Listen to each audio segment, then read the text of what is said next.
Estamos a viernes 7 de julio del 2023. Estamos acá en el Cefam Rodalillas. Acá están los usuarios. Aquí a punto de atender la cuenta de Chef Marta. Un problema organizado. Pero callar.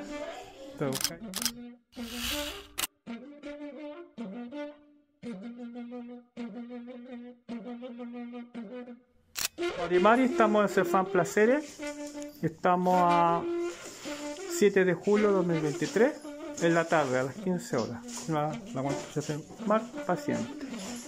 Aquí está la ayudante. Es un espacio que nos dieron. Aquí hay alguna gente esperando para ser atendida en el Cefam Placeres. Peu callar, señores.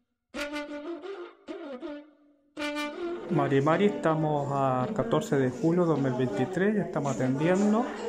Aquí está la gente esperando, hay aproximadamente 15 personas.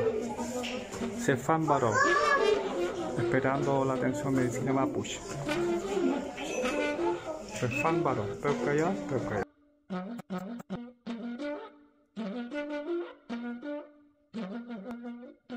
Mari, nos encontramos acá en el Cefam Placilla y estamos acá con la médica mapuche ayudando a la señora acá en Cefam Placilla en el lugar que se llama Patronal.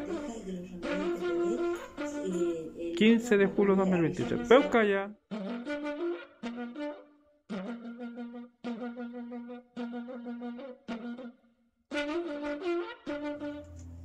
Mai.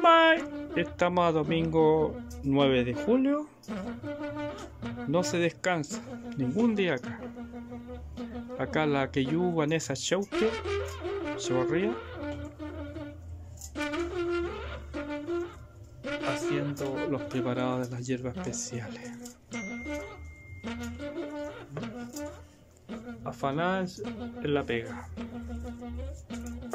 Keyu Vanessa Chauque de la comunidad Rayén Foyer. Peucayan.